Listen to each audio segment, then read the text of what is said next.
Frederick, Colorado, a small, peaceful town where neighbors know each other by name. In the summer of 2018, this idyllic suburb became the center of a chilling mystery, one that would captivate the world. On August 13th, a pregnant mother and her two young daughters disappeared without a trace. What happened to Shanann Watts, Bella, and Celeste? Who could have taken them? And why? In this documentary, we'll unravel the shocking twists and turns of this case, from the haunting footage captured on police body cams to the startling revelations uncovered in the interrogation room. Before we dive deeper into this chilling story, take a moment to support the channel. If you enjoy in-depth true crime content like this, don't forget to hit that like button, subscribe, and turn on notifications. That way you'll never miss our latest deep dives into mysterious cases just like this one. From the outside, the Watts family seemed picture perfect. Chris and Shanann Watts lived in a beautiful home in Frederick, Colorado, with their two adorable daughters, Bella and Celeste. They radiated the image of a loving, happy family. On social media, Shanann shared glimpses of their lives, birthdays, vacations, and everyday moments filled with smiles and laughter. She often spoke about her deep love for Chris and their children, calling him the best dad and the love of her life. To their friends and neighbors, the Watts family represented everything good about the American dream. Shanann was a dedicated mother and an ambitious woman. She worked as a sales representative for a health and wellness company, where she often praised Chris's support in helping her balance her busy schedule. She appeared to have it all: a loving husband, two beautiful daughters, and a thriving career. But beneath the surface, not everything was as perfect as it seemed. Friends noticed subtle changes in Shanann's posts in the months leading up to August 2018. What were once effusive declarations of love and gratitude began to give way to hints of strain. The once perfect image of the Watts family was beginning to crack. Still, no one could have imagined the depths of those cracks, or the darkness that would soon engulf their seemingly perfect world. August 13th began like any other day, or so it seemed. At 2 a.m., Shanann returned home from a business trip. Her friend Nicole Atkinson dropped her off, unaware this would be the last time she'd see Shanann alive. Later that day, Shanann missed a doctor's appointment and failed to respond to calls and messages. Nicole, worried, called the police to conduct a welfare check. County Communications, this is Stacy. Hi, Stacey. My name's Nicole, and I'm calling because I'm concerned about a friend of mine. I dropped her off at her house at 2 in the morning last night because we were out of town together, and we were on the way back from the airport, and she's having issues, and she's pregnant, and I haven't been able to get a hold of her this morning, and I've gone to her house, and her car is there, and stuff like that, but she won't answer the door, she won't answer phone calls, she won't answer text messages, and I'm just really, really concerned. And she had a doctor's appointment this morning, and she didn't go to it, and I don't know what to do. I've called him and talked to him, and he said that she went on a play date with her other two daughters, but, like, if she went on a play date, they're both in car seats. Why would she not take her car? Perfectly understandable. Do you happen to know her address, Nicole? I'm asking to stand outside her house. It's 2825 Saratoga Trail in Frederick. And then I said, like, Chris, can you just come home and check to make sure she's okay? Because the shoes she wears every single day are right inside her door. Okay. And he was like, yeah, I'll be there in 30 minutes. Well, that was 45 minutes ago. And I called him and asked him again, can you please come home? And he's like, I'm 45 minutes out. Okay. Nicole, I'll go ahead and put a call in. I just need you, if you could please repeat her address to make sure I have it entered correctly. 2825 Saratoga. It's Saratogatr. Okay. The thing stands for trail. Thank you. And can I get a phone number that you're calling me from? Area code first. 970. Thank you. Okay, Nicole, tell me exactly what happened. So we were out of town for work, and we flew in last night. Our flight got delayed, and I dropped her off at her house at 2 in the morning. She's 15 weeks pregnant, and she wasn't feeling well over the weekend, and she was very, like, distraught and out of the sorts because her and her husband are having issues. So I was concerned because she wasn't, like, eating or drinking and stuff like that. So then this morning I was like, let me know if you need me to take you to your doctor's appointment because you're not feeling well. And I have called and texted. I've come to her house. She's not answering the door. She's not responding to text messages, phone calls. I've had other friends reach out to her. None of us can get her to respond to us. They have 2 little girls that are 3 and 4. I mean, there's no movement in the house whatsoever. And he states that she didn't take them to daycare and was going to go on a play date, but they're both in car seats and her car is here. What's her name? It's in the garage. And I'm like, well, huh? What's her name? Shanann Watts. It's SHANANN Watts, WATTS. Okay. Do you know her date of birth or how old she might be? Oh, if you would have asked me that, I would know it. That's okay. If you just know her approximate age, that you take that too. He's going to have 20s, early 30s. Okay. Bear with me here one moment. When was the last time that you heard from her? When I dropped her off at her house, I watched her, made sure she got in the house. That was at 2 a.m. It was actually 1:55. I literally lived like 5-10 minutes from her. Okay.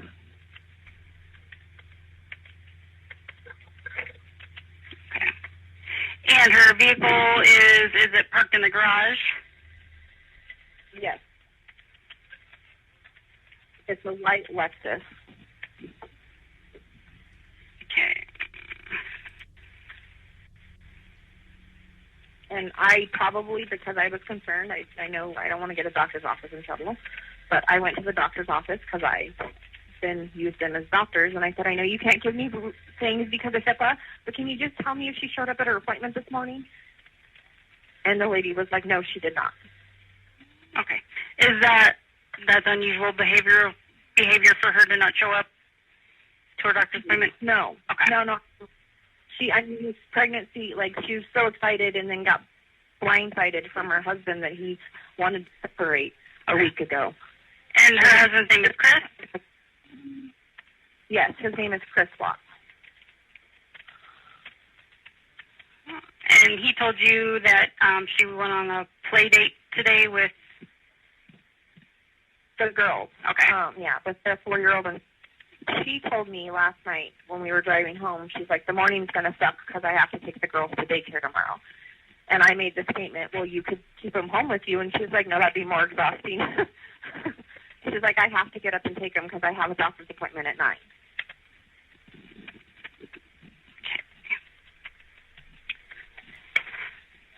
Bear with me here one moment. I'm just typing this information in the call here. And I'm not trying to cause problems more between them. I just want to know she's okay. What's her phone number? Give me 1 second and I'll look it up for you.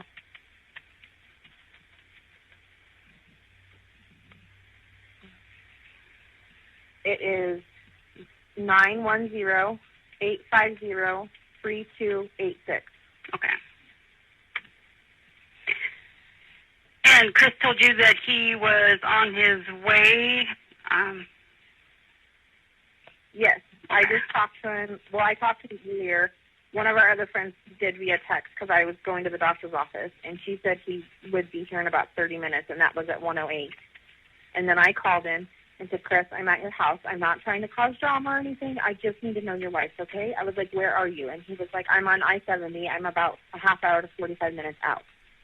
And I just said, okay, and then I hung up and called you guys because I'm just worried. Okay, Nicole, what kind of vehicle are you in right now? I'm in a white Dodge Dart. Okay. Alrighty, we do have a call in, Nicole. We'll have an officer come out that way as soon as we can. I would just advise you, to not try to make entry into the house or anything like that until the officers can get there. In the meantime, if you do hear from her, just give us a call back and let us know, okay? 981. Okay. All right, you're welcome. Thank you. For Bye-bye. 2825 Saratoga Trail of a party who's checking on a friend who's pregnant, who's not answering the door. After doctor's appointment this morning at 9, and she didn't go to the doctor's appointment. Okay. No answer on the phone. Husband's on his way. Supposedly, but he said that 30 minutes ago when I called him again, and he said he was 45 minutes out still. I don't Is know. there...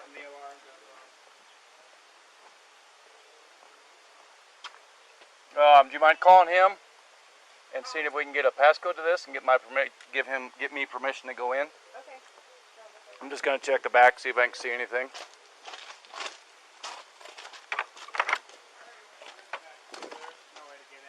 Right. I just want to look in all the windows, make sure I don't see anything out of. Do they?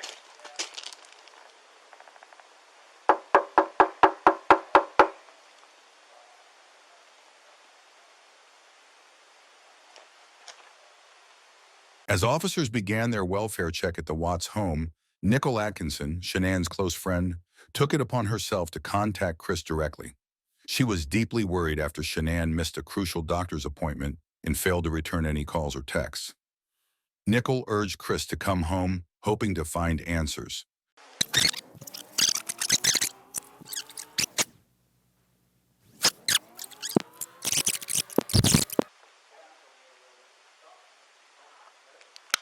checking the house for consent. Oh. Well, shoot. That thing turns back on, it's gonna start blowing up. Oh yeah, trust me. It was shut down. She's in the flight. Yeah.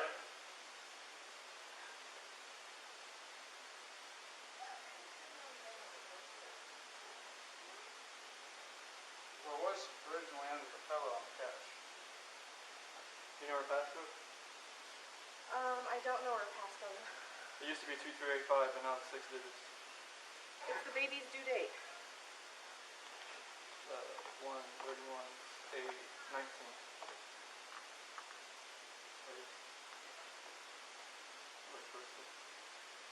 About to blow up.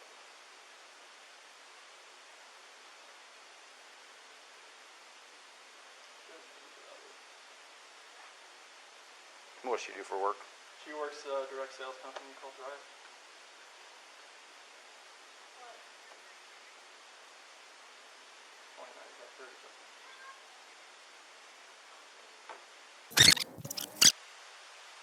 How often does her blood sugar drop low?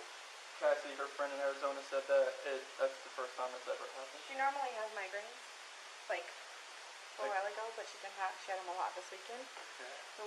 Cassie's a nurse, so she figured it was because her blood pressure sugar was dropping. Yeah. Because she wasn't eating her normal that she normally eats. Like she takes a couple bites and said she was full. Okay. And she takes. She doesn't ever black out or have No, seizures or anything like No, that. I mean, a long time ago. She got in a car wreck, and I believe that's what happened. But Imitrex is something she takes for migraine. She took more Imitrex this last month than she ever had before, but that's just because she was in North Carolina with the humidity and everything like that. She was there for 6 weeks, and we got back Monday or Tuesday, and then she flew out to Arizona Friday morning, and then she got back last night about 2 a.m. Flight got delayed. She left about 11. She got here at 2. Okay. And I went to work this morning about 5:15, 5:30. What do you do? I work at oil and gas in Anadarko. What do you do for them? Operator. Long days then? Yeah, I'd definitely still be out there. Yeah. Yeah, it's always a long day, especially in that heat.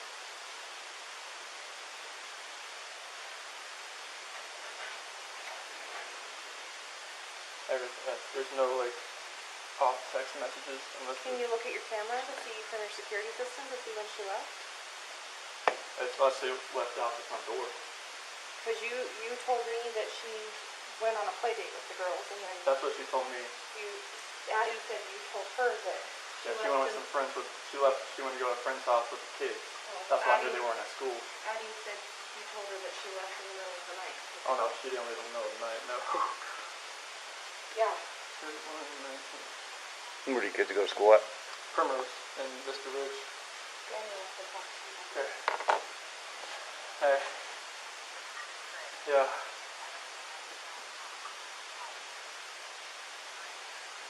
No. Yeah, she said she was at her friend's house. That's what she told me she was going to do. Nicholas. I have no clue at whatsoever why she wouldn't take her cell phone.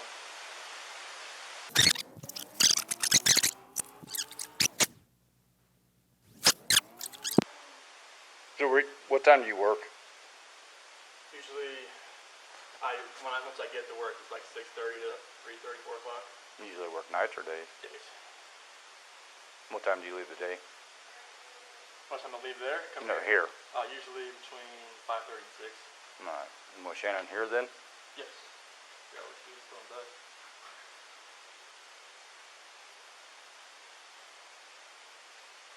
Does she usually watch the kids, or you have daycare watch them? Or? She usually watches the kids if they're not in school. Okay.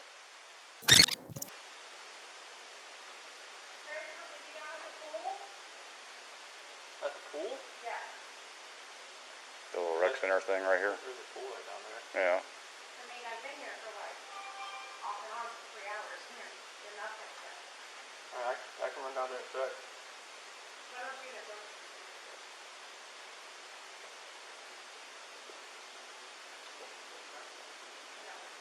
You guys have any kind of issues, marital issues, or We're going through separation. you are? Did you guys file it yet or anything, or just talking about No, we're gonna sell the house and do a separation. it? How's that going? It's going Civil for the most civil, part, or? yeah.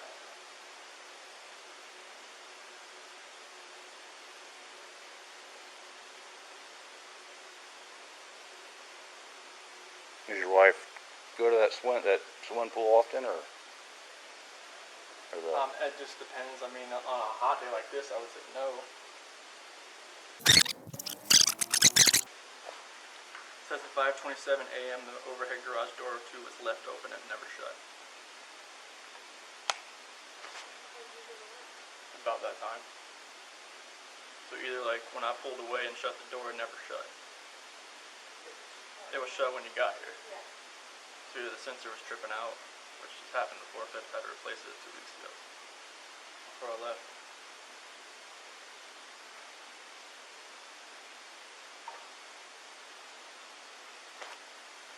It says the basement door was left open at 5:26. Visitor checked at 1:48, that's when she got home.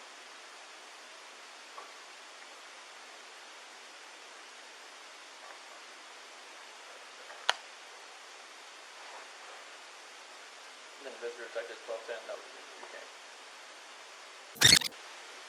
Were you able to pull up the video at the 12:10? See, was it front door? At 12:10, that was Nikki. That was you? Yeah. Okay. Yeah, Ed was beeping at me out in the field. Does she do her work from a laptop, or is it just Phone. Just from the phone? What about your bank account? I tried her logins are different than mine. It's not a joint account. It's a joint account, but like she controls all of it. Like she doesn't let me do the finances because I was pretty horrible back in the day, so she just kind of handles all that and she does it. And I have the apps on my phone, but I don't have her login to get into it. Okay. Fortunately, Can you log into your account though? I can. No, I don't have we don't have a laptop, but she has the one downstairs still. But her login is different. Her login, I don't know her login. Like I know the password, but I don't know her login. Her user ID is going to be. It's always the same password, 4281915 capital SW. But it's just a matter of getting the login.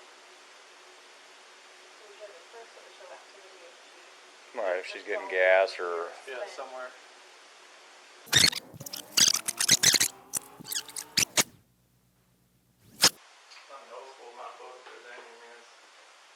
Inside the home, everything seemed untouched. Shanann's belongings were there, but Shanann, Bella, and Celeste were nowhere to be found. Then a neighbor reveals something chilling. Surveillance footage from that morning.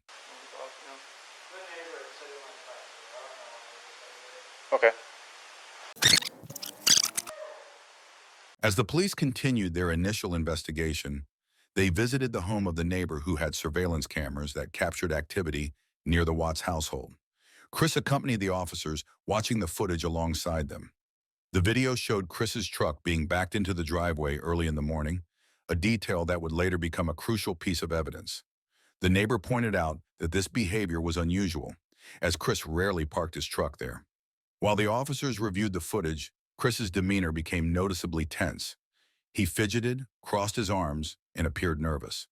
The neighbor later told police that Chris's behavior during this moment was suspicious, describing him as unusually talkative and visibly uncomfortable. What else can I do with this?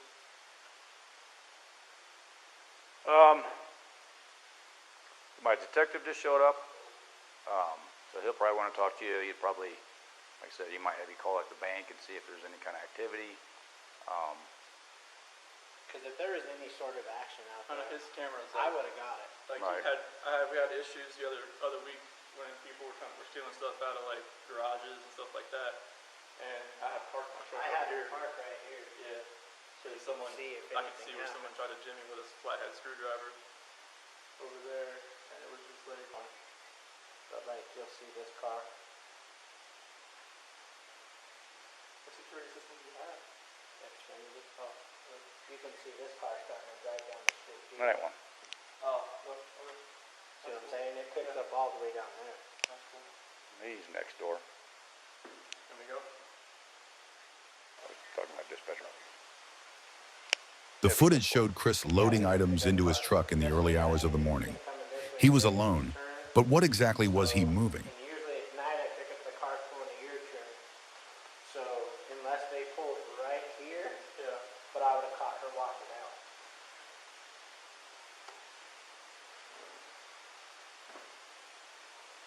Diesel. Here's good. But yeah, I thought nothing. Nothing for the rest of the day. No, that's it. She's pregnant as well. How far along? 14, 15 weeks.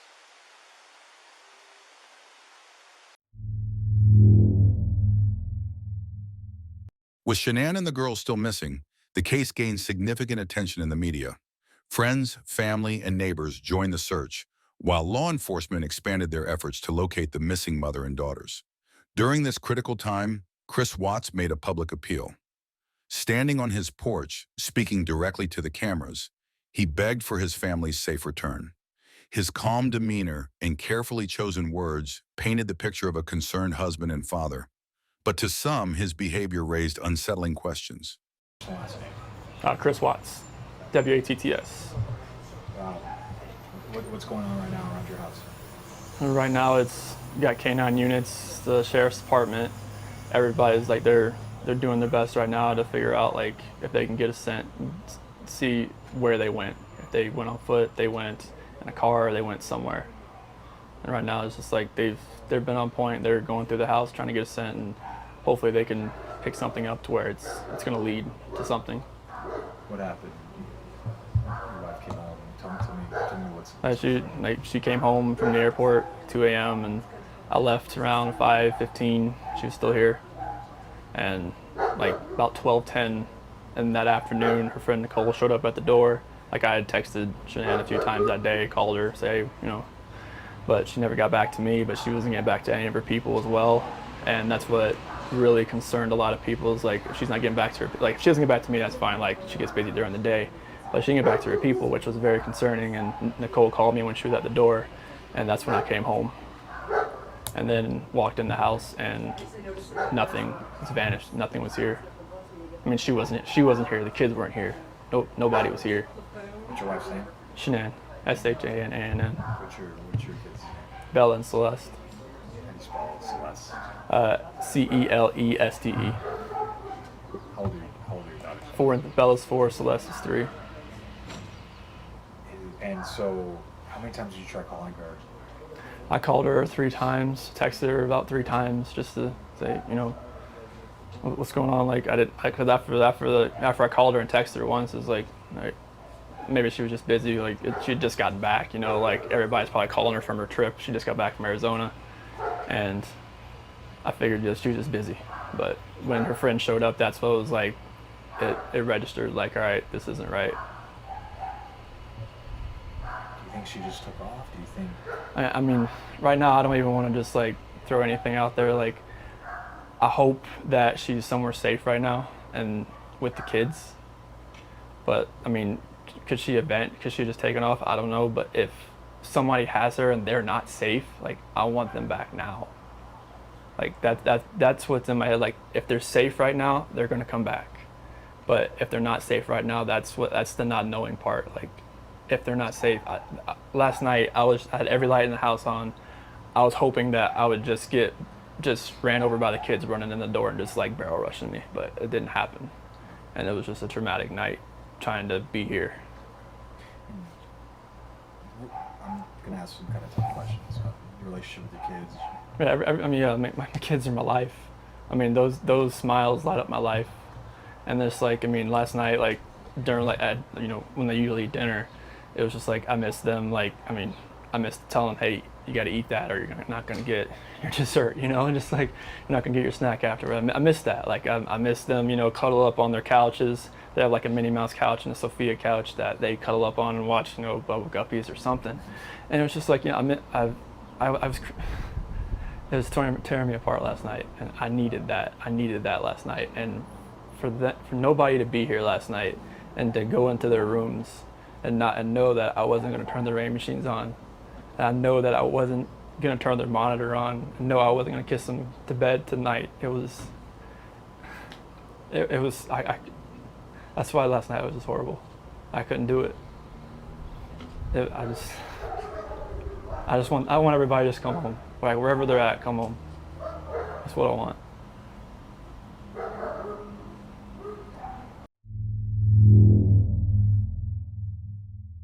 Despite Chris Watts' public plea for his family's safe return, investigators began noticing inconsistencies in his story. His calm demeanor and lack of visible emotion during the interviews raised red flags, not just for the media, but for law enforcement as well. Chris agreed to speak with detectives, hoping to explain his version of events. You have to shut. Probably, Yeah. Do you have a preference? Doesn't matter. Okay. All right, I'm gonna go make a copy of this so we can look at it together. Okay.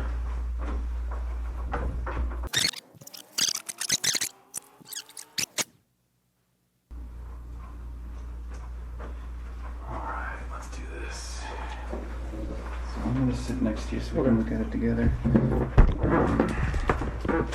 So what I want to do is a whole bunch of people coming in, from your neighborhood. Somebody saw something. Somebody knows where these kids are. And I keep saying kids. I'm sorry. Kids in your wife. I should say, I work these quite a bit. And so tonight, if I make one of those mistakes when I say kids instead of your wife and kids, I apologize. We work it a lot. And so I apologize if something comes out wrong or, anyway. So I know you're going through a lot. So we're not going to keep you here all night. Can we go through this? So, okay, let's see here. 148 doorbell detected visitor. What does that mean? So the doorbell has a camera on it. When you get up to a certain proximity and when you ring it, it detects a visitor. Okay. People are already distracting me out here. Oh. So in fact, let's do this. So I work a lot of stuff like this in bank robberies, and when I talk to a witness at a bank robbery, sometimes I find it best for them to just say,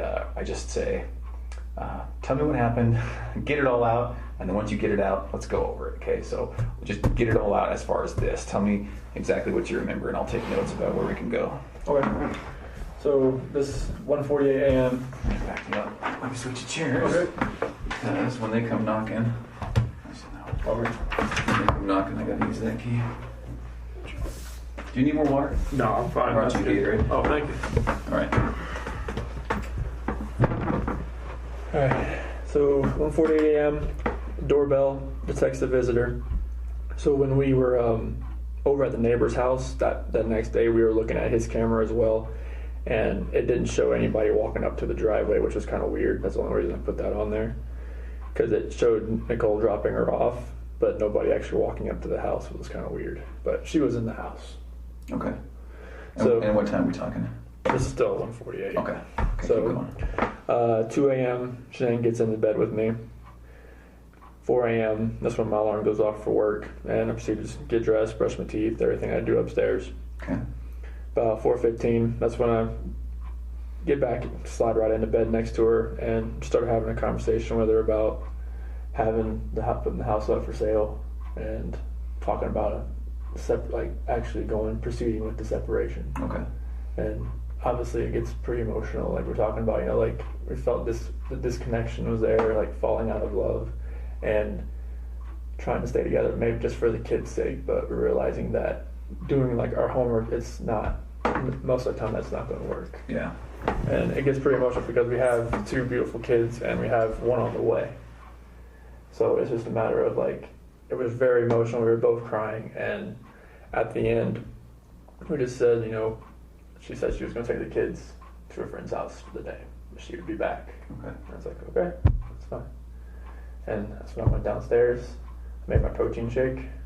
It was at 5 a.m. That's when I did that. Okay.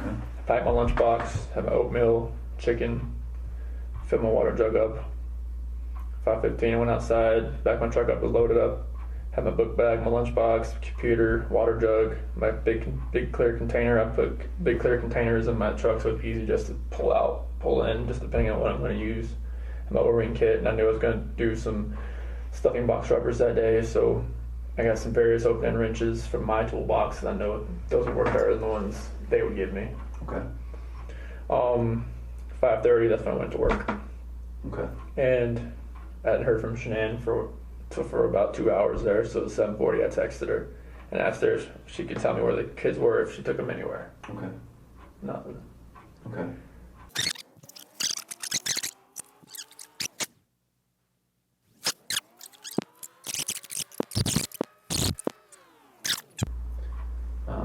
Can we talk about something that's kind of hard to talk about? So when I work investigations like this, I have to keep an open mind on everything. Okay. And part of keeping an open mind is listening to you talk about your wife and your marriage. And the day she goes missing is the day that you guys have marital discord. Okay. So you can understand what I'm thinking about you. Yeah. What do you think about that? Makes me sick to my stomach, honestly. Like, I know, like, I've talked to a few of my friends, it's like, this does not look good on you. I'm like, I know. It's like, if people knew that we were having marital issues, they're gonna look at me, especially with the way everything looks. And it honestly just makes me sick to my stomach because this is something that I would never do. Ever.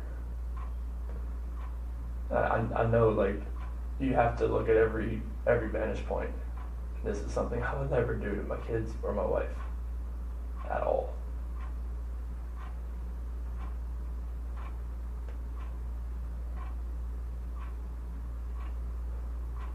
I'm not sure, like, what I could do to make people believe that, just because if they knew we were having marital discord, they would automatically look at me. But there's no, I would harm anybody in my family at all.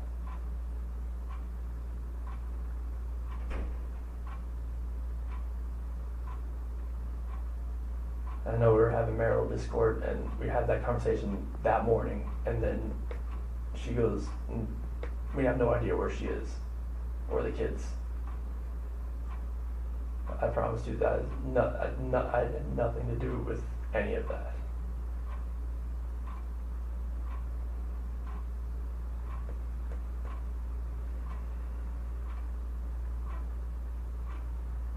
Are you telling me the truth? I'm telling you the absolute truth.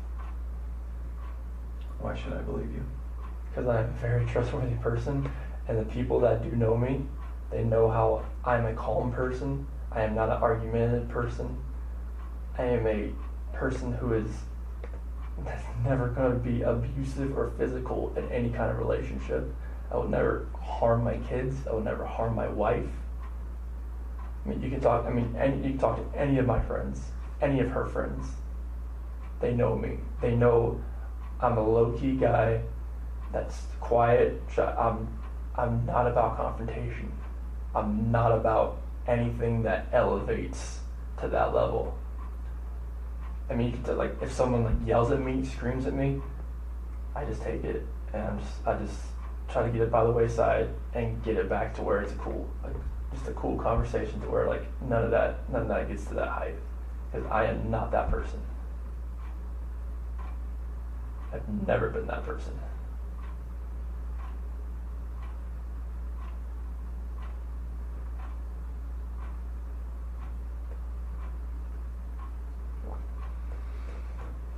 Okay. You can imagine it's my job, okay?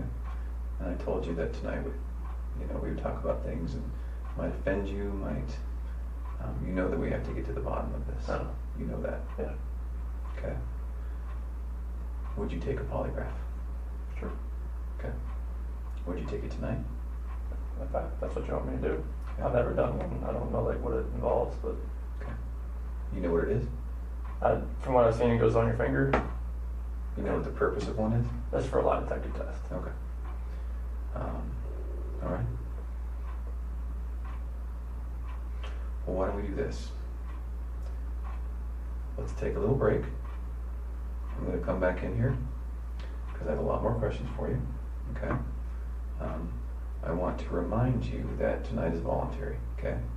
I can't keep you in here. I won't keep you in here. If you want to get right up and walk out of here, you can do that. Okay. All right. Do you want to keep talking with me? I mean, I can. Okay. I mean, if that's what you want, I can keep talking. Okay. And you understand that I'm not arresting you right now. And you understand that you can walk out of here at any time. Okay. Okay. Having said that, I do want to talk to you. I have a lot more questions for you. Okay. Okay.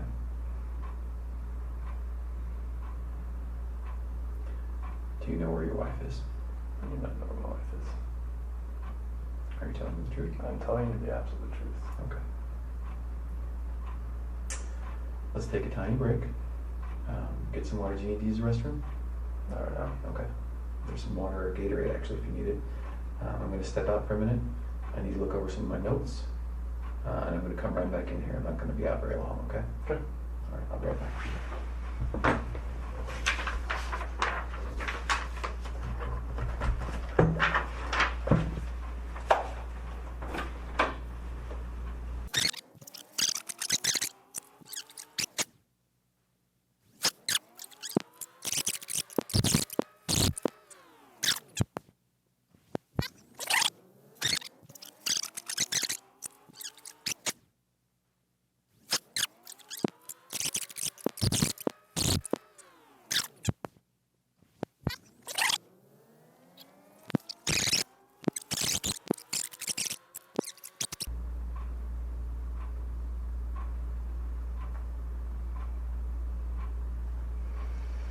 Okay.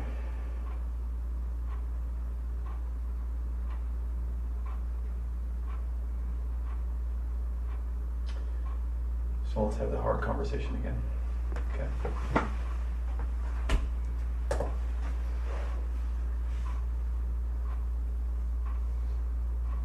How old are they? 4 and 3. Bella will be 5 in December. Okay. You can imagine that every day that goes by It gets harder to find. where we don't find your girls, it's going to get harder to find. We're going to have less clues. Things that we need to get and we need to use, the methods that we need to do to find them are going to start getting blown away by weather, getting re-recorded over themselves at the surveillance store that's going to tell us. All of that is going to disappear, okay? And that's why we're going to spend so much time today, tomorrow, as in the front as we can, right? You can also imagine that every day that goes by, we're going to be looking for the man who did this, okay? And you can imagine that we're going to include you as that man. Oh. So, let's talk about that. I think that you're trying to put on a brave face because you're a man and you're a father and you're a husband. I can tell that there's just something you're not telling me. And I'm not sure what it is. And I don't know why that is. I don't know why you're not telling me, but there's something that's making you a little bit uncomfortable tonight. I just don't believe some of the things you're telling me. Okay, I just don't. I simply do not believe you.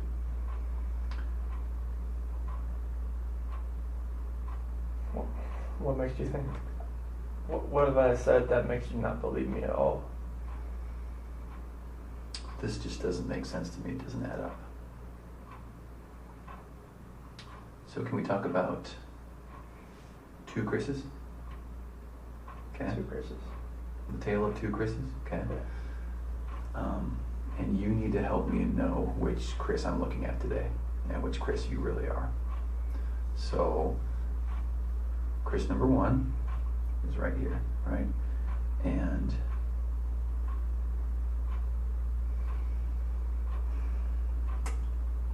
fell out of love with his wife, okay? Started wondering what it might be if he didn't have a wife to take care of and a girls to take care of. Spent some time alone, liked that time alone, came home, may or may not have had a conversation about how to get out of this marriage or how to fix it, but probably how to get out of it. Is looking at a bachelor pad in Brighton and did something terrible to his wife and kids. And that may have been an accident, and I think it was an accident. That's not the Chris you're looking at right now.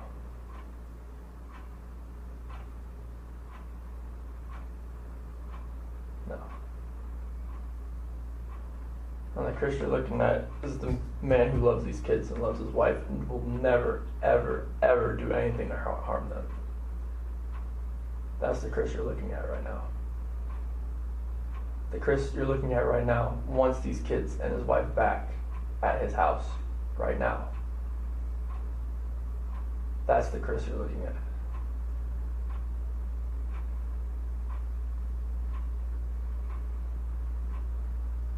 Why didn't you call 911? I didn't think anything was wrong. I think you knew what was wrong. I did not know what was wrong, sir. I promise you that.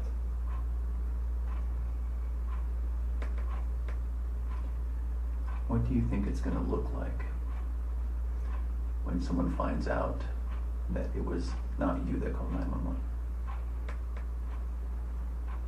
Everybody's going to have their own perception about what's going on here, but I know my wife. I know that sometimes she doesn't text me back. I know that happens. I've been there. It's happened multiple times throughout many days. If she's busy with work, it doesn't happen. That's why it didn't register for me that day. We're back to his tale of two Chris's, Chris. Okay. There's a Chris who cares. I care. I promise.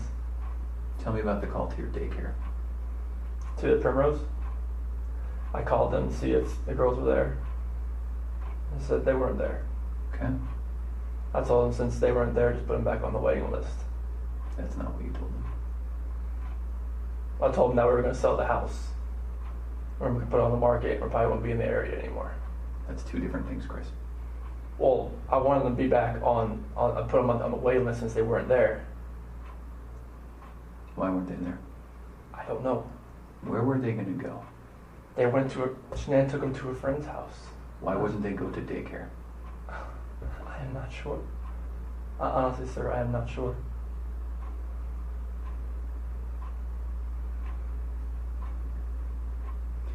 It's hard for me as a father to talk to you about this. I know. Not because it's a hard issue to talk about. It's because I'm worried about your daughters under your care. You shouldn't have to worry about them under my care. Okay. I watched them all weekend.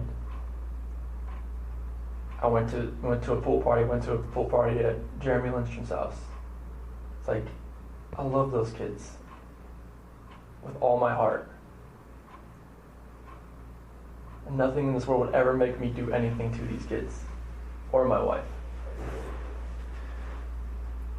When you walk out of this room, there's nothing I can say to a room full of police officers that's going to convince them that you have nothing to do with this. I know. You know what they think. I know it, all of it, yeah.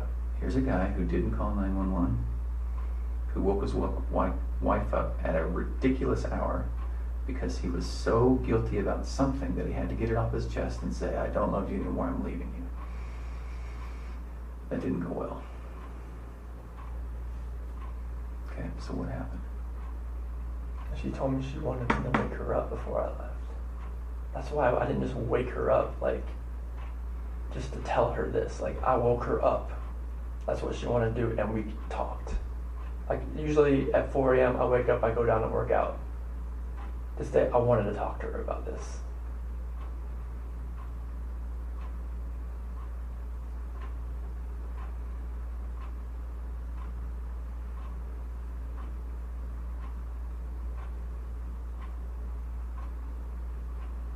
I love these girls. I love these girls so much. And this picture right here, Celeste and Bella, those are my life. I helped make those kids. There's nothing in my life that means more to me than these kids. Nothing. Kids, that's your life. That's your lifeline. That's everything. Like, you make kids, they come first before anything. Kids, spouse, family. That's what it's always been.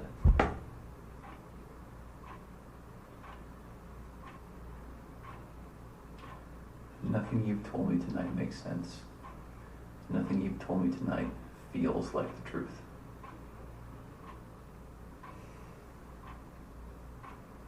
Can we start over? Sure.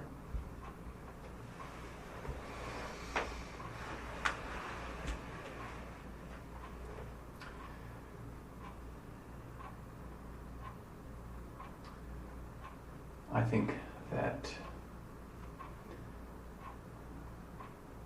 there's something that happened that got maybe a little bit out of control. There was no fight. There was nothing physical. It was a conversation. There's no, we didn't raise our voice. Nothing.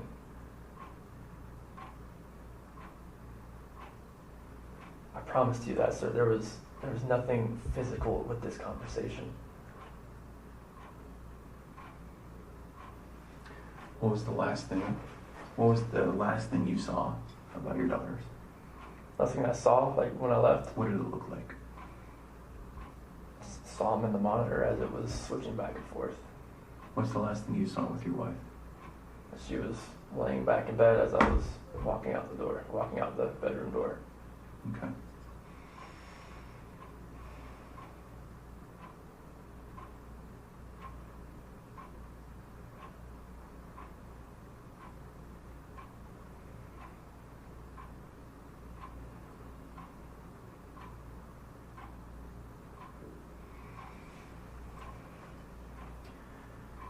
When we find the guy who took him, what do you think we should do? Honestly, like, they're gonna come home safe, correct? When you find the guy. When we find the guy, they're going to come home. Life in prison would be that's what I would think with 2 kids that are involved. What if he hurt them?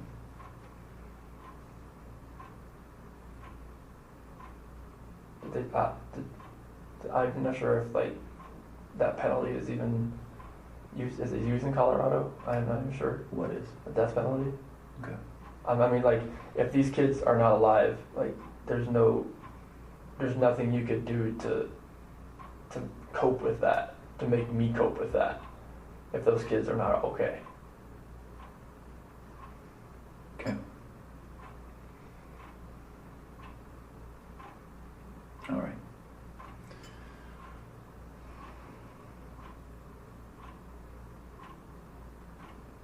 What was your plan after you guys separated? Try to get an apartment. Yeah. Nearby? We'd just go our separate ways. Like, I would probably get an apartment. She would try to sell the house first, of course, before we could do anything with that. Mm-hmm. And hopefully, like, try to get an apartment somewhat close. Okay. So that, like, it's a 50-50 thing, like, because I was going to go on an 8 and 6 schedule in September, Okay. and then I would have 6 days off, and it would be perfect to, you know, I'd have kids for half, and she'd have half, and that would work. All right. Tonight's been pretty intense, I can imagine. How are you feeling? I slept like 2 hours last night, so I'm like running on empty right now. I But know, I can see it. So why don't we do this? I'm sure you don't mind if we take a break for the night. And I'm sure that you are feeling some of the pressure from me. Okay? you're doing your job. But I wouldn't be doing my job if I didn't grill you a little bit, right? Okay. I've seen you telling 2 different guys. Like, honestly, like I've seen like where you're smiling, and I've seen where it's different. Yeah. I can, yeah. Okay. You're doing your job though. Like I can't fault you for anything you've asked. So can I make a commitment to you? Yes. Okay. I'm going to commit to you that we're not going to stop working until we find them. Okay. Okay. And I want to commit to you that there is going to come a time when you're going to feel this pressure from other people. I'm not the only one who thinks that there's a possibility you have something to do with this. Like another FBI agent, like pressure, or like just like Everyone. okay. Everyone, Chris. Okay. Have you ever watched the news and said 2 girls and a pregnant woman go missing? Okay, if that's all you heard, what do you think the public thinks? Husband. Okay. So, I'm going to make a commitment to you. Okay. I'm going to commit to you that I'm going to be your guy. Okay. I'm going to be your guy that handles the investigation. Okay. And I'm going to be your guy that you can come to. Okay. Because I hope that you realize I'm a nice guy. Tonight we had to talk about some tough things, but I hope that you know that I did it respectfully. I think that you can see that. And so as we go on through tonight, the hours, the days, and I hope we don't get to hours or days. I hope it's minutes, right? Until this is over. Yes. But just in case it's not, I want you to know that I wanted to be in this room tonight. I wanted to talk to you. Okay. Okay. And I hope that you want to talk to me. Okay. When you have questions, when you have concerns, I want you to call the detective that you work with, and I want you to call me. Okay? I want you to know that if you have a question, if you think we're not doing something enough or well enough, I want you to say, I gotta call Graham. I gotta call Dave. Okay. Okay? When you need to have a night to yell at somebody and maybe have a good cry, I want you to call me. Okay. Okay? I can't imagine what you're going through. I just can't. Like today's been the whirlwind from, like, yesterday I thought she was just at somebody's house, and today with the drones, the police, and the news, it looked like a scene out of just a scene out of a movie. That's That too much. It's too much for one person to handle. my dad's finding tomorrow. Good. Okay. So you have your dad. Who else do you have? Nick and Amanda, Dave, Jeremy. Okay. Now, you only know me for 3 hours, but I want to be part of that team. Okay. Okay? I want to be part of the team that helps you, and I want you to be part of my team. Okay. Okay? Tonight, when you go home, one of 2 things is going to happen. You're going to pass out because you're so tired. Okay? And that's probably not going to be what happens. Your head's going to go race. Okay? So tonight, when you lay down and your head starts racing, there's going to be things that come to your mind. Okay? This always happens. Always. It's very natural. You're going to say, I wonder why he asked me that. Okay? You're going to say, screw him. How dare he accuse me? Okay? You're going to say, I wonder if they thought of this. Okay? And then you're going to say, I probably should have told him something, or this, or that. Okay? Those are the most common things. When those thoughts come to your head, I want you to call me. I want you to call Dave. Okay? It's fair for your mind to race, so I want you to call me. Okay? You need a lifeline. You need someone you can call. I want to be that guy. All right? And I want want you to know that if I didn't accuse you a little bit, you would probably wonder if I was good at my job. One of my buddies, he was straight with me. He was like, dude, I'll just be no veil, like none of this looks good. So Right. it's like he's like, I'm not gonna accuse anybody, but like I'm not gonna be like, he has his wife and their friends. He's like, they won't talk to you right now. Yeah. I'm like, I don't know. So we had this Chris, right? Yeah. Okay, let's talk about the other Chris. He's just right here, okay? I can see that you're a good man, right? You don't have beautiful daughters with good clothing that look well fed, right? Children that are unhappy don't smile like this, okay? I mean, those are beautiful kids. Those kids have a good dad, and I know it. I should see the picture. It's on my phone. Yeah. It's a better one, but it's just, I'll show it too, but it's, Those kids have a good dad. Good dad that feeds them and that loves them. I was very impressed when I asked you how their day was about how involved you are. Okay. see me on the weekend.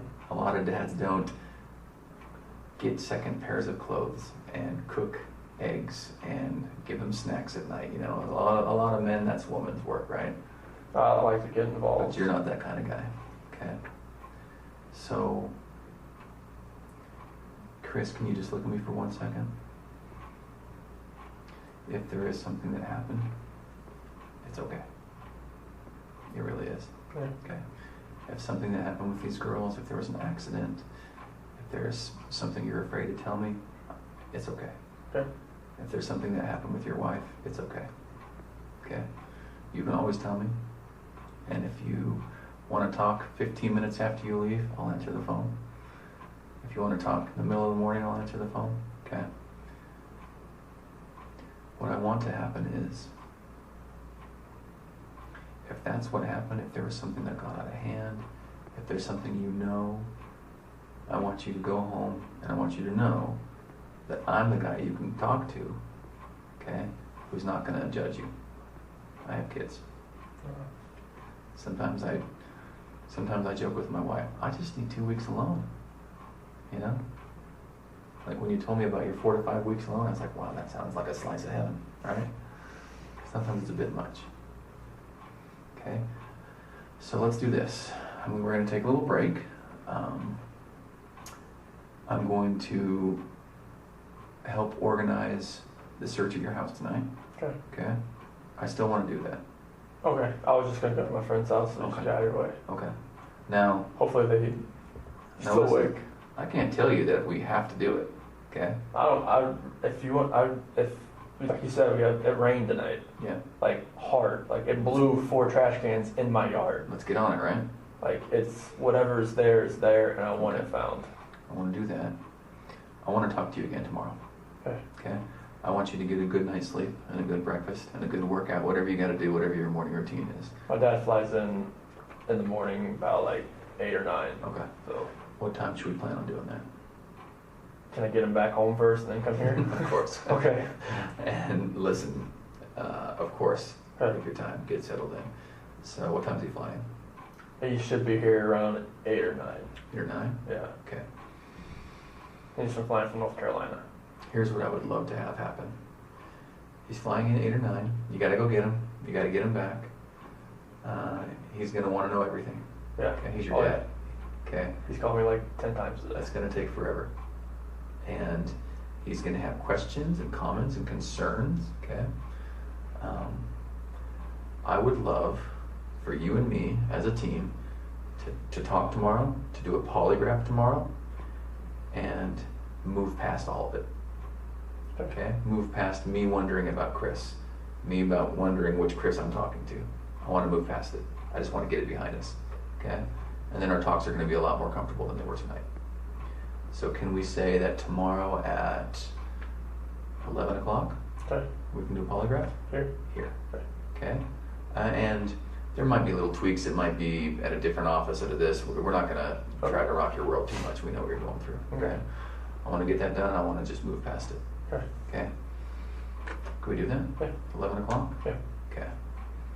you have any questions for me? No, like I have your phone number. Yeah. So that like if his flight does get delayed, I can call you. Yeah, absolutely. You have Dave's, right? Yes.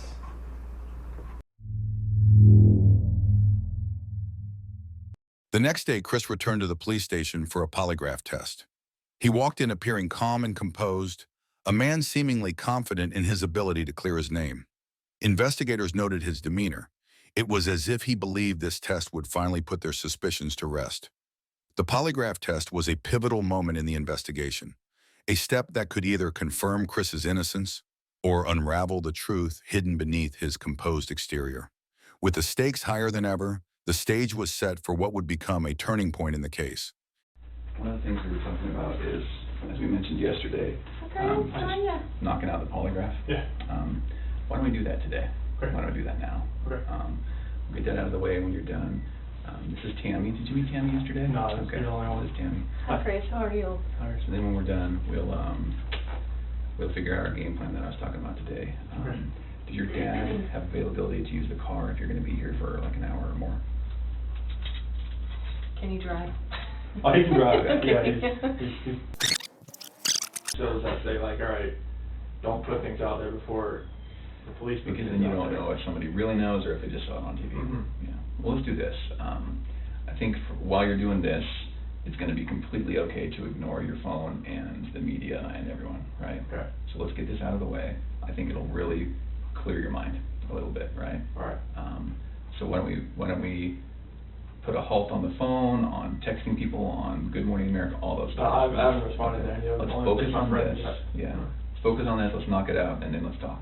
Okay. All right? All right. All right. And You guys normally good? you'll come in. I'll go get you when we're done. Yeah, okay, cool. Yeah, okay. Yep. Okay. Thanks. So go ahead and have a seat right here, Chris. Sit on this. Yep, I know.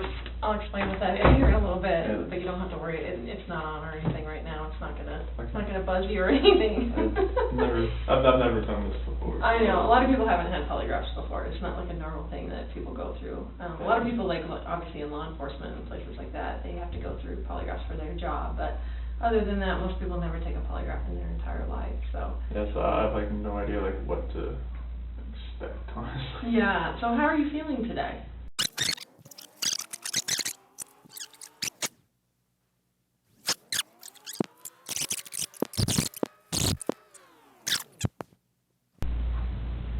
Did you physically cause Shanann's disappearance?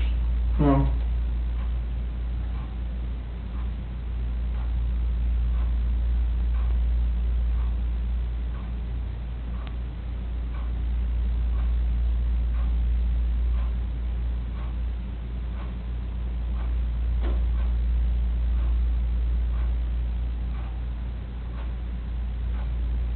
Were you born in 1985? Yes.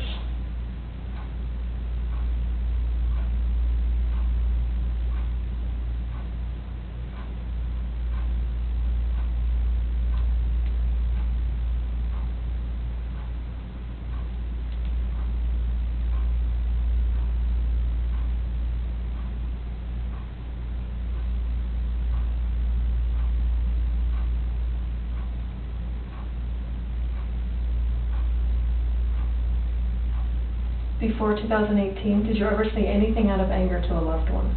No.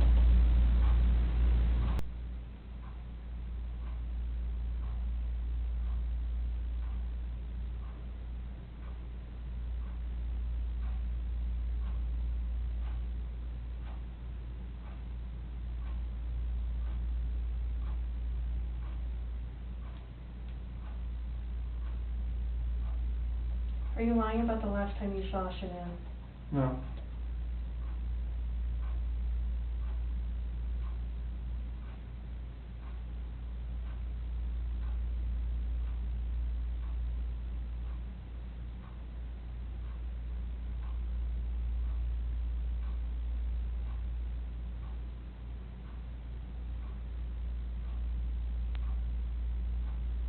Are you now in the state of Colorado?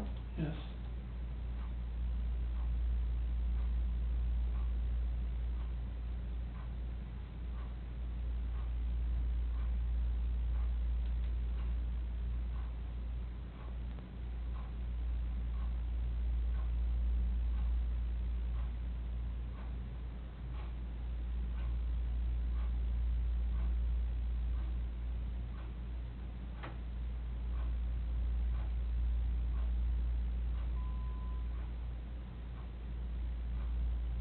Before 2018, have you ever wanted to hurt someone to get even with them?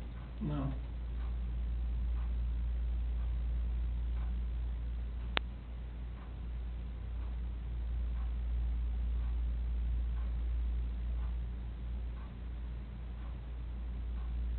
Just breathe normal.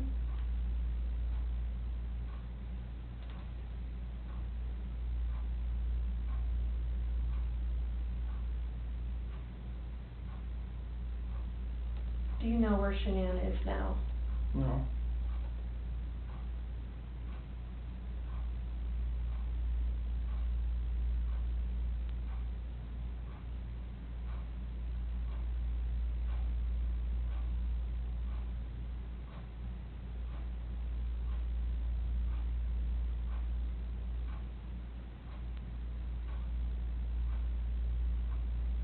This portion of the test is complete. Please remain still while I take the instrument out of operation.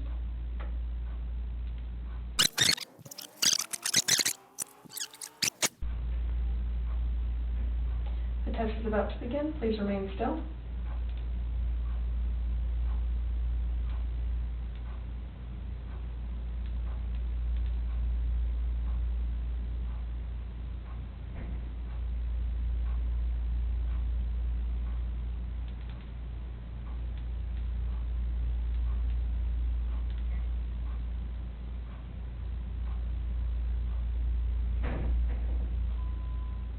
Do you understand that I will only ask you the questions we have discussed? Yes.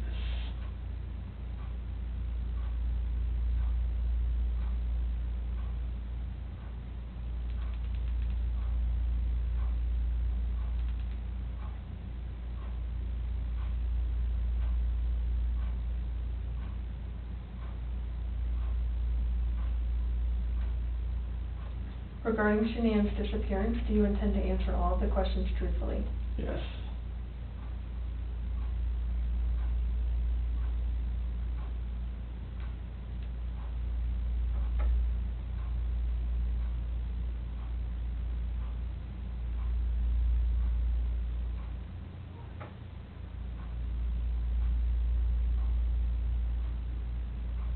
Are you now in the state of Colorado? Yes.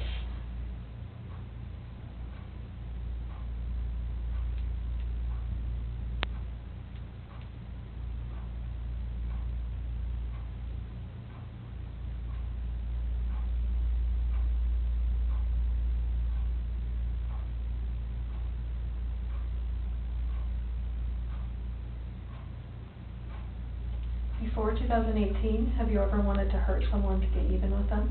No.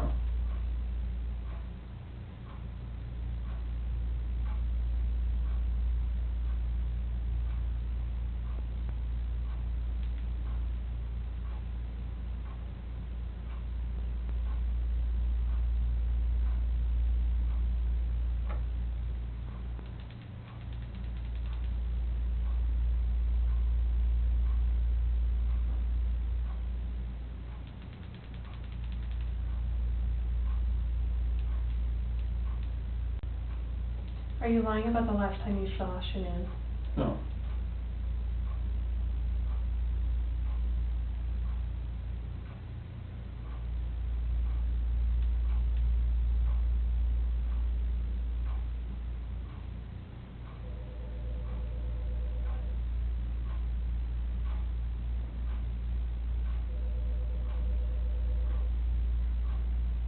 Is your first name Christopher?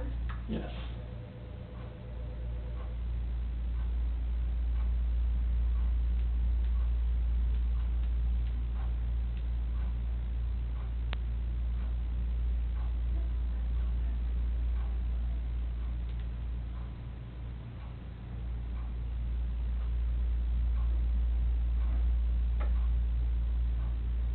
Before 2018, did you ever lose your temper with someone you cared about? No.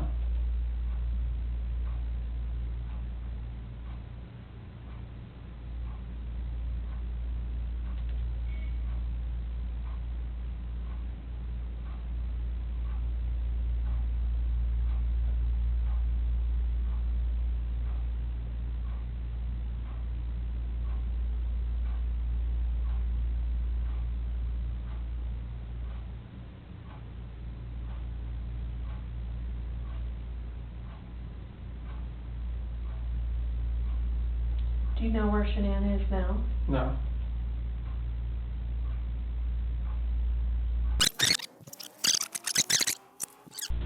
Okay, I know I sound like a broken record, but I have to ask you again. Any issues with those questions on the test? No. You know exactly what I mean when I ask you Yeah. about physically causing your disappearance, last time you saw Shanann, Mm-hmm. and if you know where she is now. Okay.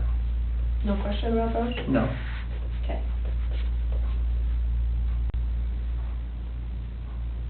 Feel good? Yep. Okay. Good. We're gonna get started, so stay still.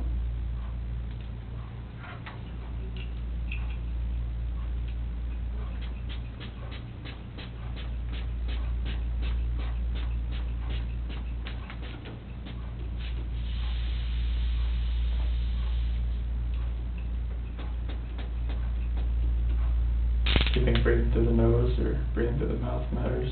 It doesn't matter, just breathe normal.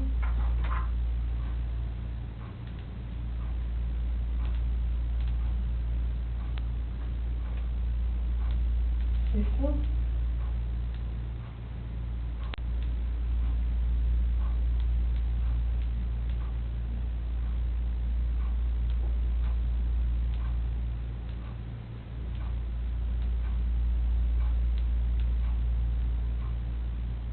The test is about to begin. Please remain still.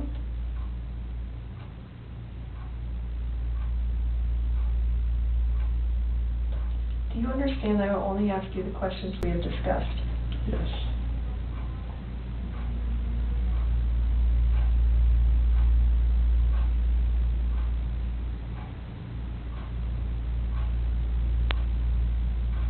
Breathe normal.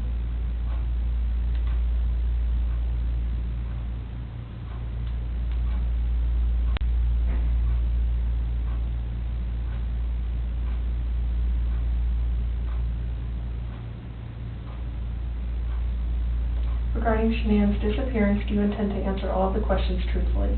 Yes.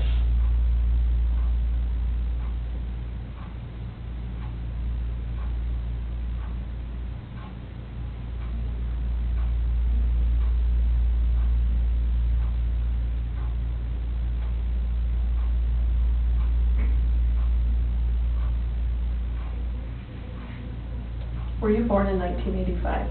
Yes.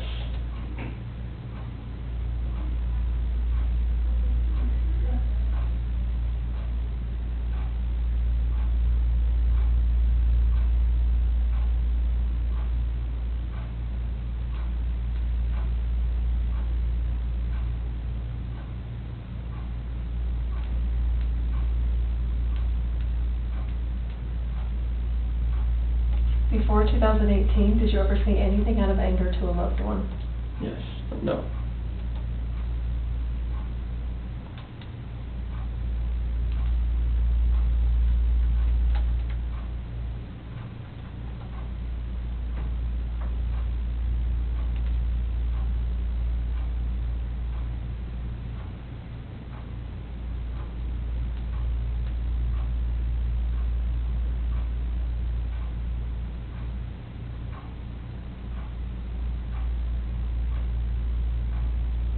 Do you know where Shanann is now? No.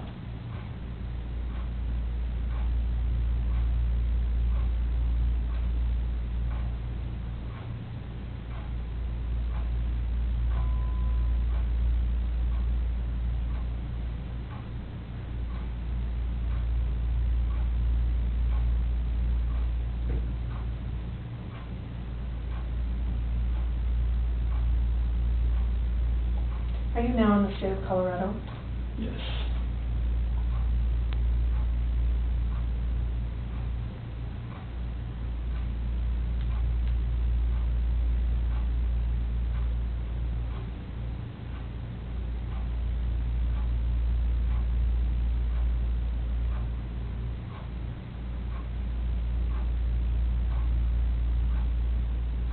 Before 2018, have you ever wanted to hurt someone to get even with them? No.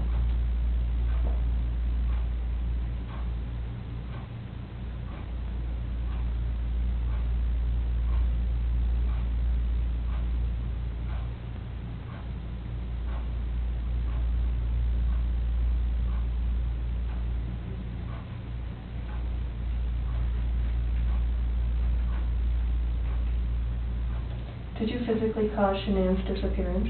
No.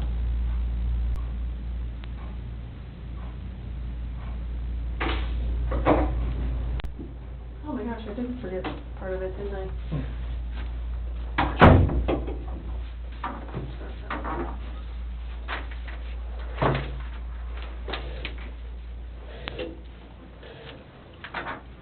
So I brought Graham in here because we want to talk to you about the results, okay? Okay. Okay. So now we need to talk about what actually happened. And I feel like you're probably ready to do that. I didn't lie to you on that polygraph, I promise. Chris, I know. Chris, stop. It's time. Just I'm- stop for a minute. Take a deep breath. I want you to take a deep breath right now.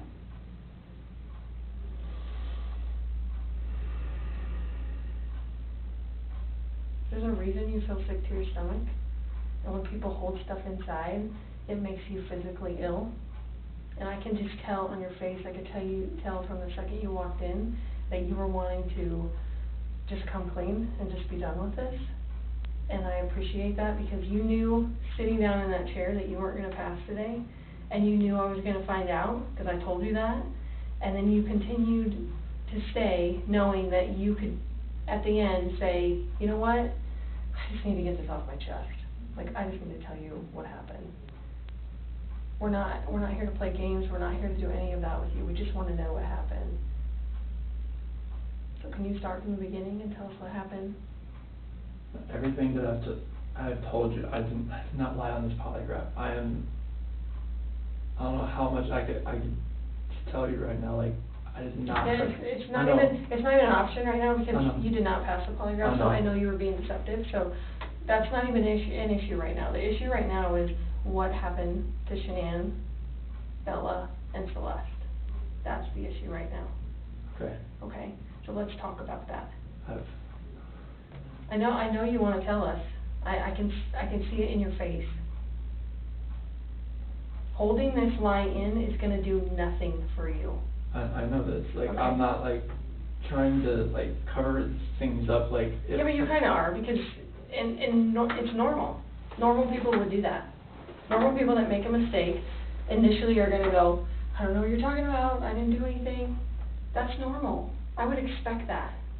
It's just like if you ask your kid, you know, did you write on the wall? And they go, no. And you're like, you have a marker on your hand. Like, I know you just wrote on the wall. And they're like, oh, okay. That's a natural reaction that someone's going to initially lie about something like that and then eventually tell the truth. So this is your eventually telling the truth time. This is where the rubber meets the road, Chris. Like, don't let this continue any longer, please. I'm not trying to make anything continue. Like, I want them back home, like. But you know they're not coming back home. You know that. I don't know in the back of my head. I hope they come back home. But you know they're not. I hope they come back home. Mm-hmm. And I don't know they're not coming back home. Chris, Tammy and I are confused, okay? And here's what we're confused about. I told you that we've done some work overnight. Yeah. I told you that we've got a lot of leads, okay? That wasn't a lie. I know. We know a lot more than you think we do, okay? And here's where we're confused. You're this great guy, and I'm not just telling you that, okay? I'm telling you that because everyone tells us that, okay? We can't find anyone to say anything bad about you. Chris is a great guy. He's a good father. He's a good man. We're confused as to why you're not taking care of your beautiful children. I'm not taking care of them right now. Right now. Where are they? I don't know where they're at.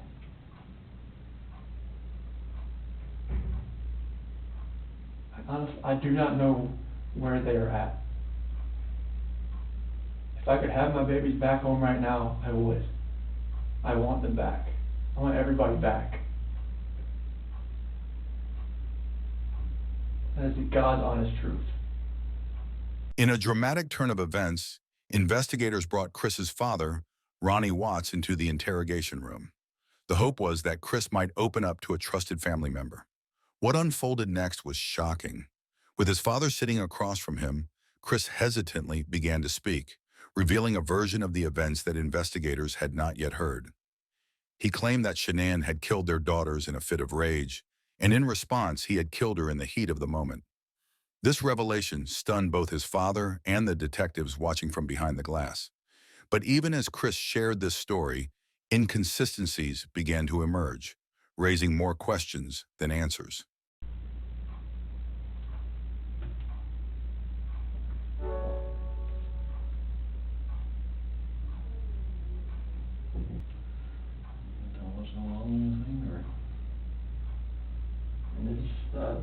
Polygraph failed it.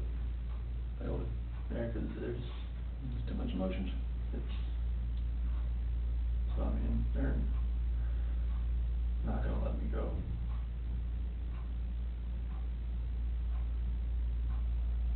Is there any reason why they shouldn't?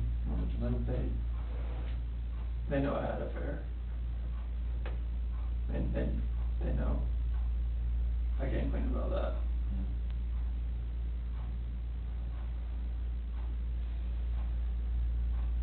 They know you had an affair. Mm-hmm.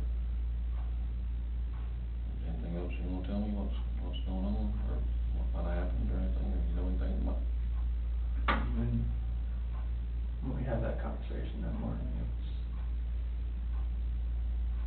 it was emotional. It was, told her about separation and everything like that. Mm-hmm.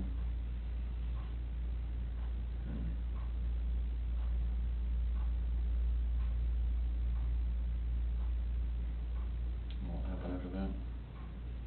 I mean, I went downstairs and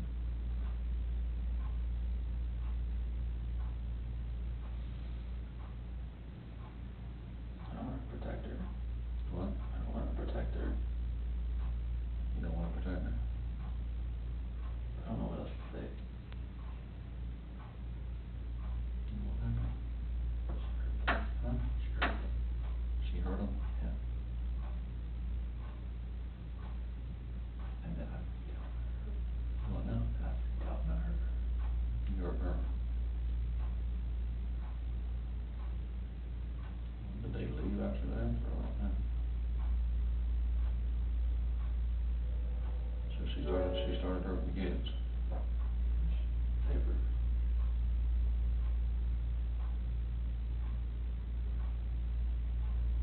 Tell me, Chris, what happened?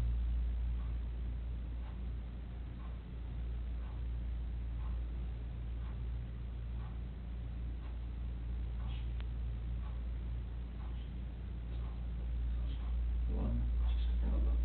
She smothered him? Or choked him? No. I didn't hear anything. When I was downstairs, I came back up and they were gone.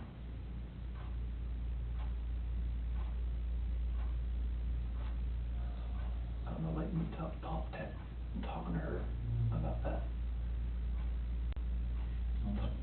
Talking to her about separation and everything, about, And she lost it. I don't know, like, what else to say, like, 'cause I freaked out. I had it. Those are my kids.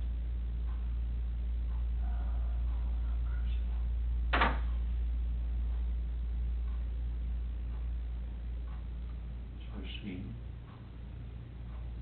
it's not that one time, you were leaving this and go to work, and she freaked out over the separation and everything. Like, it was, she laid back down, but that's when I went downstairs, but.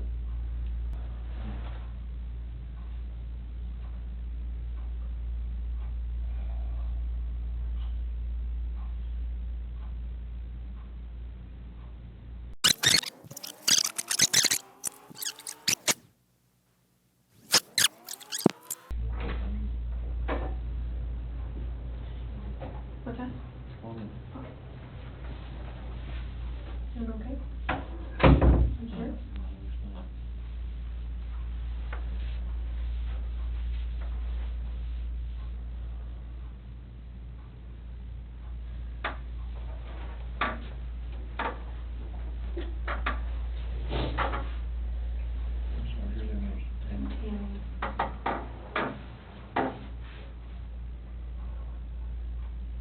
Can I just help us work through this with you, okay?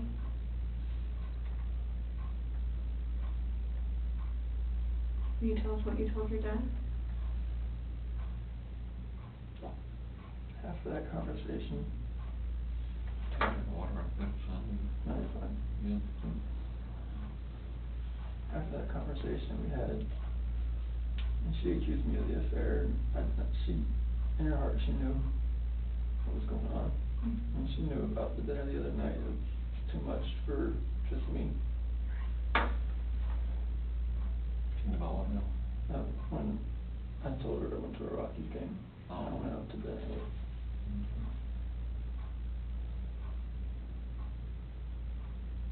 I went downstairs. And that's when you told her about the separation? Well, that was when I was upstairs in bed. And told her, what I wanted, and I wanted a separation. And that's what I want.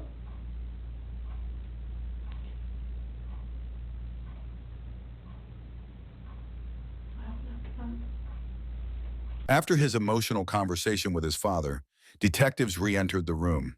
Chris began to recount his version of events, weaving a story that would ultimately lead investigators to the tragic truth. Chris claimed that during an argument with Shanann, she had done the unthinkable, harming their daughters in a fit of rage. In response, he said, he lashed out in a moment of desperation, killing Shanann to stop her. This was the story he told his father, and now he repeated it to detectives. Chris described the events of that morning, maintaining a calm yet unsettling tone as he spoke. He then admitted to transporting Shanann's body, along with his daughters, who he claimed were already deceased, to a remote oil site where he worked. It was here, he said, that he discarded their bodies, hiding Shanann in a shallow grave and placing Bella and Celeste in separate oil tanks. But detectives weren't convinced. The inconsistencies in Chris's story and the calculated nature of his actions suggested there was far more to the truth than he was admitting. Despite his confession, the full extent of the crime had yet to be revealed. The truth about what happened to Shanann, Bella, and Celeste is as horrifying as it is heartbreaking. Despite Chris's initial lies and shifting stories, the evidence and his eventual full confession painted a chilling picture of premeditation and betrayal. In the early hours of August 13, 2018, Chris strangled Shanann in their bedroom after an argument about their failing marriage and his affair with Nicole Kessinger. Bella and Celeste, still alive and unaware of the horrors to come, were loaded into his truck alongside their mother's body. Chris drove them to a remote oil site where he worked, a place he believed would ensure their remains would never be found. At the site, Chris smothered Celeste first while Bella watched, begging for her life. Chris placed their small bodies into separate oil tanks and buried Shanann in a shallow grave nearby. His actions were calculated, methodical, and devoid of any apparent remorse. But why did Chris Watts commit such a heinous crime? Investigators believe his affair with Nicole Kessinger played a key role. Text messages and searches revealed that Chris was desperate to start a new life with her. Nicole claimed she had no idea about Chris's intentions, and when the truth came out, she cooperated fully with investigators. Still, Chris's decision to annihilate his family to escape his responsibilities remains incomprehensible to this day. On November 19, 2018, Chris Watts pled guilty to 9 charges, including first-degree murder and unlawful termination of a pregnancy.